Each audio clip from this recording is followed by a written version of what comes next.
But I think with the liberals and the 2012ers, many people are falling asleep about the realities of Islam. So right now we have our special guest on the phone, and like I said, he has to have a bit of anonymity due to the fact that it's very dangerous when you expose Islam for what it really is. All the way from England, welcome to the program, Ben. Hi. Hey, Ben. Your main domain, in the name of Allah.org, you run that, as well as your YouTube site. As I said earlier to the folks, you don't like to be called an expert. You like to be considered knowledgeable when it comes to Mohammedan Islam and the Quran. Is that correct? I do, yes, thank you. So, Ben, if you don't mind, would you tell my listeners a little bit about yourself? Well, I grew up in the Middle East, so my background is Arabic. I speak the language, that's my mother tongue. I have researched the subject of the Quran and Hadith, as well as the New Testament and the Hebrew Bible for the last 23 years. And I've done it on my own. I have no support from anybody. I don't belong to any political or religious institutions. And I have done my best to learn and research and compile all the information and put it later on, because nobody wanted to publish anything I have done. So I put it on the internet, and then I've done it on YouTube. Yeah, and the YouTube site, folks, once again, is youtube.com/AhmadsQuran3. That's youtube.com/AhmadsQuran3. That's AHMADS for Ahmads, Quran, Quran 3. All one word. Like I said, the links are available on the site. And we need to get as many people subscribing to it as possible. You need to be watching these videos and look at the realities of Islam and posting them everywhere you can. Ben, I know you've had a lot of trouble with YouTube. Haven't they taken down your site a couple of times? I was deleted only once when I hit the 100 chapters, because the Muslims objected that I'm a racist, which of course I'm not. All I was doing is telling the facts. Now, how many videos do you have up now on the site? 139 at the moment. They will end up maybe 300 to 400 by the time I finish. And what are some of the topics you cover? I cover literally every single facet of Mohammedan Islam. Every single facet, every single sentence, chapter, expression, mantra, you name it, it's there. And it is referenced. Every single chapter is referenced. I can tell you, and it states which book, which chapter, which page, and so on and so forth. So nothing I have done is of my own invention. Everything is based on facts. So using those facts provided by Islam itself, can you tell my listeners what's the main objective Islam is trying to achieve? Yeah. World dominance. World dominance, subjugating every human being on the planet to the will of one rule, which is Sharia law, which is the most destructive, the most obscene type of law the world has ever known.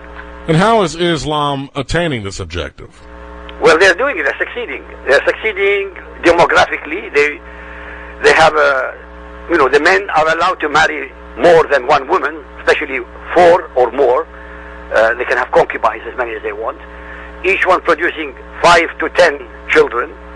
They also are allowed in the West, in the democracies, to proselytize, which we, other peoples, are not allowed to proselytize in their country. So they use our freedoms, our democracies, and our laws to destroy us with them. So that's how they're going to succeed, if we allow them. Now, we see it in the West, and obviously you're seeing it in Europe, how a lot of the Islamic communities are embedding itself and even adopting a lot of the culture to try to attain its objective. They are. You see, in Mohammedan Islam, there is a rule called the Taqiyya, which is on one of my chapters, I think chapter 31, if I remember correctly. And it is dissimulation. That means you act as like a spy.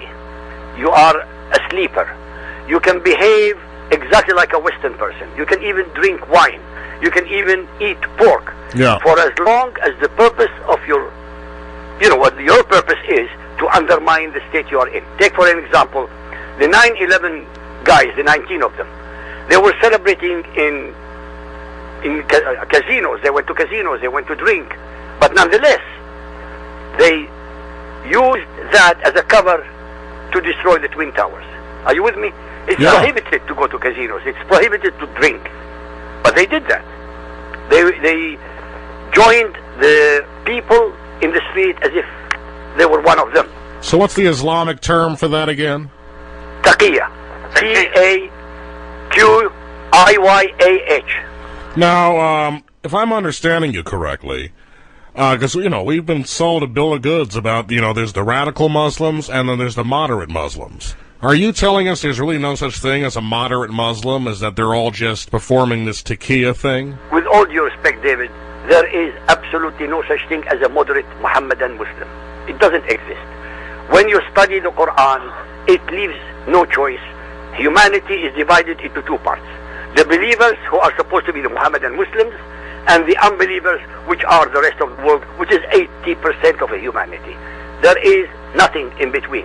If there is something in between, how come there are no demonstrations by any Muslims in the United States? Yeah. No demonstrations by any Muslims in Europe. Yep. Against the acts committed in their name and in the name of Allah. But they were there ready when they had the cartoons. They burnt places, they killed people, they massacred places. How come they didn't demonstrate otherwise? There are no moderate Muhammadan Muslims. They are there at the moment, moderate in the sense they don't shout and scream because they don't want to. But otherwise, they are there ready to take over. I know it sounds like a world conspiracy, but it is a world conspiracy.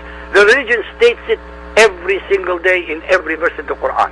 Every mullah you listen to will tell you exactly the same thing.